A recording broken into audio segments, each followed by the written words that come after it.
So welcome to my attempt at subtropical gardening here in the heart of the West Country in Somerset, UK. So the garden itself revolves around what I hope to make look like a tropical pool, but the garden is split into two. This first area is very much a formal part of the garden with the decking area, dining area and such like.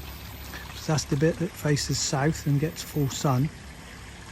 And then the second part of the garden, as I say, is sort of a panoramic that then surrounds the actual pond.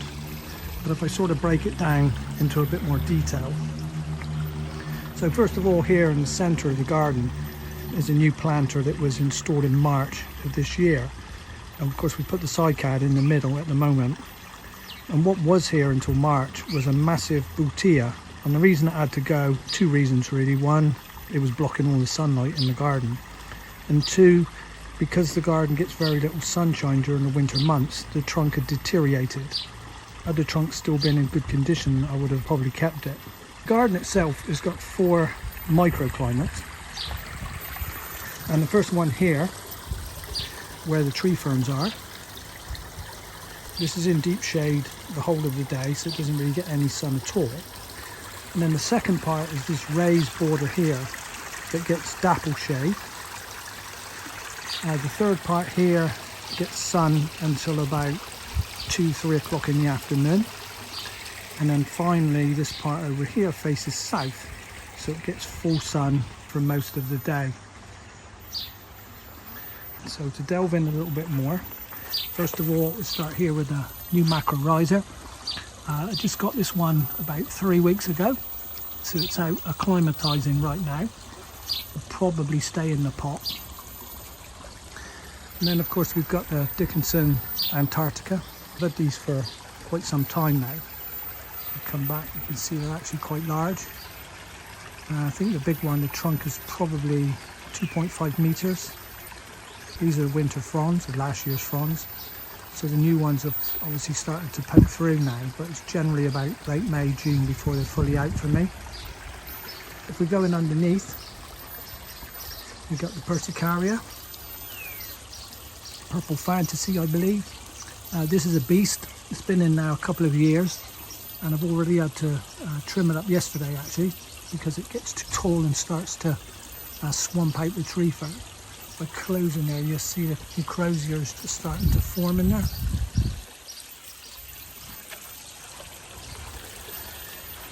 And next to that, or should I say underneath that, we've got some Pilea. These are insulins. They don't come out too much just yet, but they do actually perform really well. These are hardy. They do lose the leaves, go back to the ground, but they do come back every year. And the next to it plant I really like is also a Pilea. Dies back in the winter, but comes back again very strong, and it will actually fill this entire gap in the next month or so. Next to that we've got more Persicaria Red Dragon. But quite different actually to the Purple Fantasy, in as much it doesn't seem to clump as much. Maybe it's just for me, but I quite like it, and they do actually go quite well together. So we've got the biggest of the tree ferns. It's got a bromeliad. It's one I bought from B&Q, Guzmania, last year, so it's been kept in the greenhouse over winter.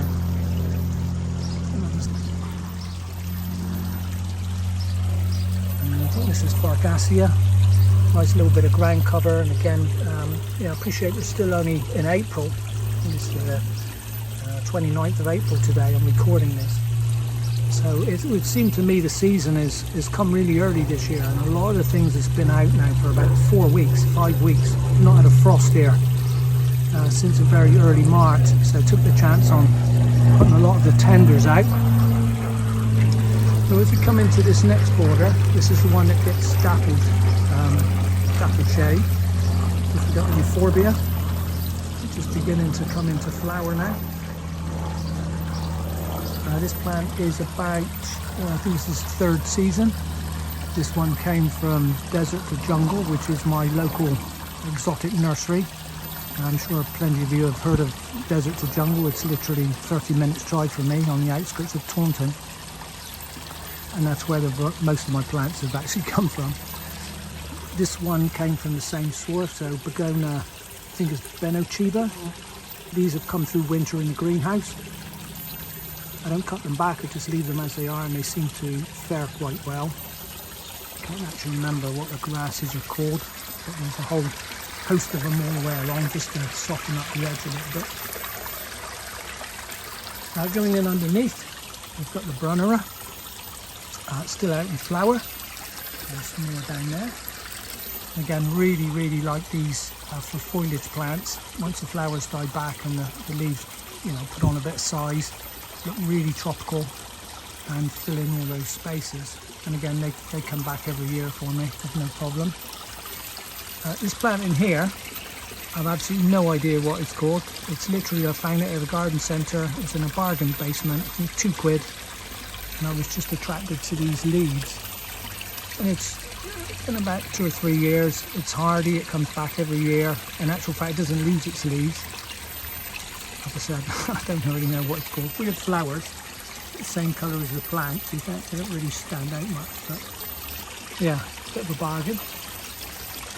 And going up underneath, I love these for like deep shade. So it's Anthurium, it's the flamingo flower. House plant, there's another one a bit further up. Just adds that little splash of colour in amongst the shady areas. If I come back a little bit, probably the favourite plant in the garden is the Cheflera macrophilia. This one, this will be its 3rd season now. It's gone through 2 winters. First winter out of fleece with no damage. Last year I no protection at all. And the only thing that suffered was growing as points in the middle there. I actually had to cut that off because it was quite badly damaged, but as you can see it's repairing itself now and coming back to full life. So stepping back, we've got a couple of 3 in fact cordylines, and the leaves must be starting to put the flower spikes out. I had these for quite some time, but back in 2010 when we had a really bad winter, -20, very exceptional, and it was cut to the ground. It was a single trunk, and then it came back as a triple trunk. And I really like it. It's got almost sort of a cocoa palm look to it, the fact that they're quite curved. So I really like that plant. Grows really well. Going across, of course we can't leave out the T-Rex. T-Rex plays a really important part in the garden because when it's fully out it gives loads of shade to keep the whole waterfall jungle pool area away from the sunshine. So it's put on quite a lot of growth over the last couple of weeks. Below that is the Tislandia, Spanish moss. It's been in the greenhouse, literally brought it out yesterday. It looks really cool, I think, hanging down from the leaves. Over the other side we have a polycarpa, green fingers. It didn't really do that well for me. I did move it in March, and probably where it's sulking a little bit, but up until now, about a few years, it's not really done a great deal. Behind that is a Bohemiria. I'm not sure if it's plantifolia, but I'm hoping that's going to fill that space up there. And a little bit of sunshine, but not too much. Had it last year in a really shady place, and it didn't do a great deal, so higher hopes for it this year. We've got some ferns. I'm not really good on ferns when it comes to names. I really like a bit of pair of these. This is its 1st year, and it's fantastic next to the waterfall. And dropping back, I've got another one there. I think it's the metallica one. Came bare rooted. It's been kind of lacy, so it's still in pot just at the moment. This prehistoric looking one, I don't really know what it's called, and perhaps you can help me out in the comments, but it's come through winter. Leaves were damaged quite a bit, but it seems to be coming good again now. Then we've got the begonia, I think it's grandis, fantastic plant, I've had it for probably 6 or 7 years, comes back every year.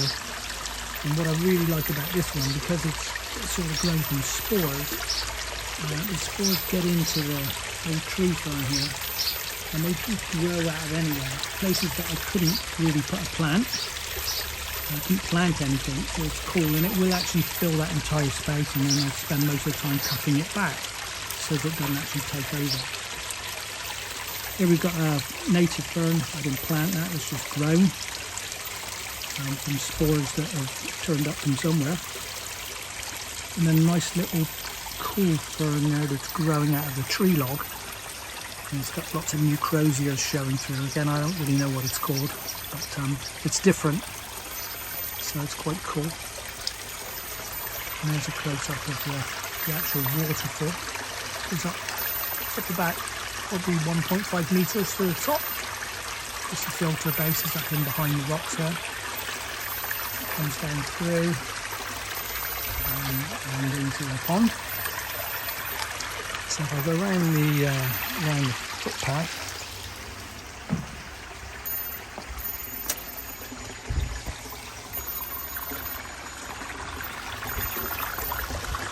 a little bit closer there, so we've got various bromeliads. Again, they are, is it a bit too early to be putting them out at the end of April, but this is the weekly forecast, some really good weather. There's no forecast of frost over the next 2 weeks, and by that time we'll be heading well into May, so we don't really get frost here in Somerset after that time. So I'm hoping they'll be okay. Here we've got another one. I think they look really good growing off of the log or the branch. Next to it we've got Solanum Kietense, if that's how you pronounce it. Love these plants, and of course that will fill quite a big area. There's another one just down in there. Up in here, this area stays shade most of the time. So you've got a Begonia luxurians, and in there's a little fern as well that I'm hoping is going to grow up into that space. I forget the name of the climber house plant. It's been in the greenhouse all winter, so give it a chance to climb up the tree. And behind is a canna, one of the first ones to come out. And then pride of the collection, of course, would be the Brassiopsis mitis. I just got that from an auction on eBay, ended up paying £119 for it, which might be a bit excessive, but very difficult, as I'm sure you'll be aware, to get out of. I really wanted one that I could establish quite early on in the season. Now this one, it's got 4 new leaves. These are all brand new leaves. The 2 that it came with just fell off. They're a bit ropey. Hoping that's going to look quite cool as it grows up, and towers above the waterfall. Down in the bottom there I planted some mind your own business, although I do seem to have quite a lot of moss growing naturally around the pond. Coming up in here we've got some Brugmansia.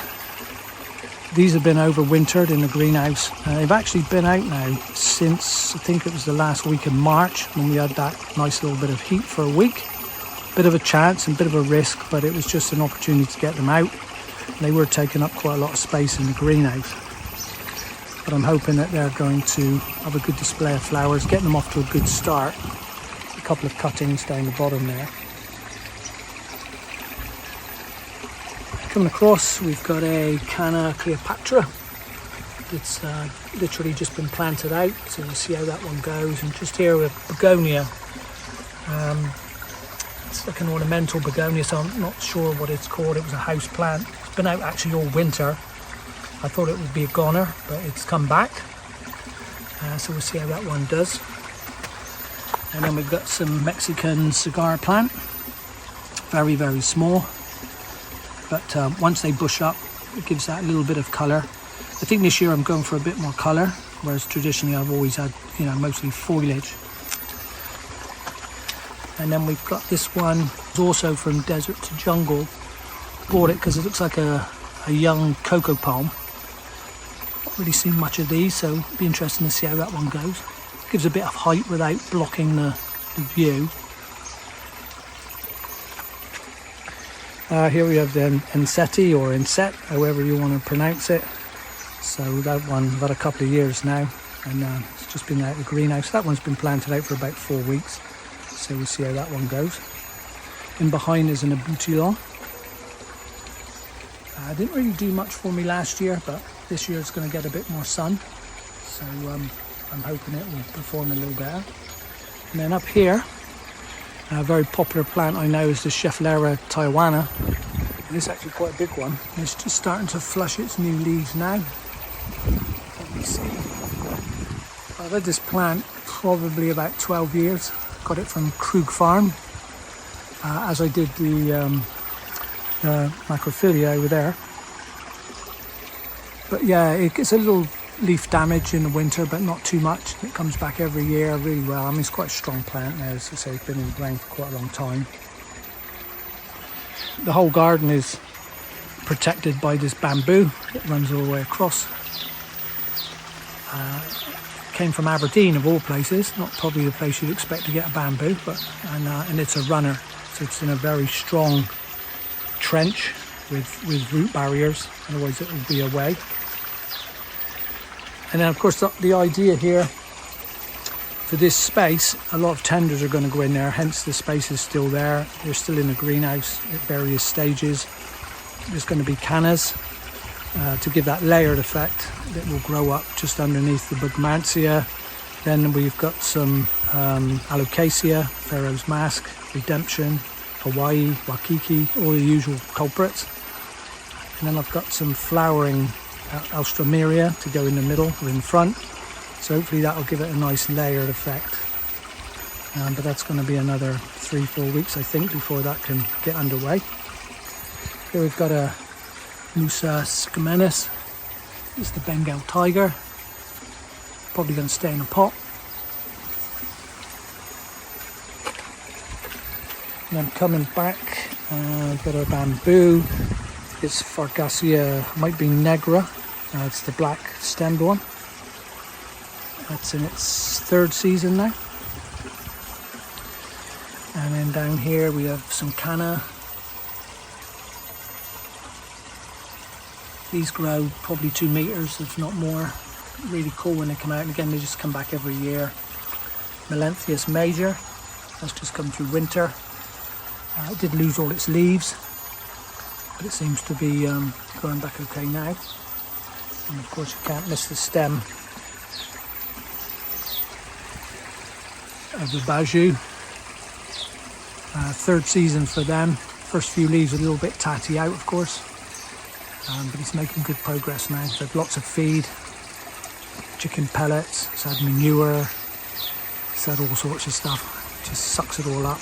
The whole garden is on a watering system. That watering system comes on 4 times a day, so every 6 hours for 5 minutes. Just keeps everything nice and moist. I mean, everything is extremely well drained. Obviously it's all in beds. I've spent years and years moving Somerset clay out and good nutritious compost in. So it's, you know, you don't even need the trowel, you just do it with your hands. It's so fluffy to use and everything drains exceptionally well. Okay, just panning up on this one then. This is Trachycarpus wagonarius. Quite a mature palm now. I've had it about 12, maybe 13 years. Really like the look of it and probably prefer it to the Fortunii. The Fortunii is what started it all for me. First purchase back in 2000, so 25 years ago. So you can see it's been in the ground for a long, long time. It towers up, not sure what height it is, but very, very tall. And a very cool plant. I did strip the trunk on this one so far up. I may strip the rest of it at some stage. But it's getting a little taut handle now. So, yeah, but that's the one that started tropical gardening for me, as I say, back into the year 2000. Then coming to the pond itself. So, not really like a koi, I mean, they are koi carp. There's 7 of them in there. And they're quite cool, but I'm not a koi enthusiast as such. To me, they're fish are fish, but they look quite cool. And it gives the whole garden a bit of a backdrop when you've got it centred around the pond. Drop down there a little bit. It's sort of, when you sat here watching plants grow, it can help it on a little bit when you've got some fish to watch swimming around as well. So it's like a proper tropical little oasis that you can come and sit in the back garden here in Somerset. Okay, panning around, so this is the south facing area. We do like the sunshine, so we've got have a little bit of a formal area where we can sit, dine, soak up the sun and all the rest of it. We've gone with bougainvillea. We've got one there, two, and we'll be getting a third one to match them up. The reason they're on these little these little stalls is because, of course, otherwise the plants will be down behind the furniture. So that just gives them a little bit of a lift. And then finally coming across with another bajou, this time in a pot. And one of the little things, it doesn't look so great, but the reason it's there, of course, is because when you water them, especially if you're using like seaweed and all the rest of it, it stains the decking really bad. So this just drains it out onto the pavers so it can dissipate. Otherwise I spend all my time trying to clean it. And then finally, just to finish on, this one is a Camerops humilis Cheflera, however you want to pronounce it. This was actually growing in the ground over there where the Enseti is now. So I had to dig it up because, again, it was blocking too much space and it's sulking really badly now. Did lose about 2/3 of its roots, and I fully expect to take at least a full season to try and recover. But it's quite a cool plant. Okay, and that sort of wraps up the tour of the subtropical garden here on Pond in the heart of the West Country, Somerset, UK. Hope you enjoyed that. If you've got any comments, I would love to hear them. Any advice? I mean, I've been doing this for 25 years, but we're constantly learning every day. Any comments will be welcome, and I'll do my best to answer them off. Okay guys, thanks for now, and catch you again.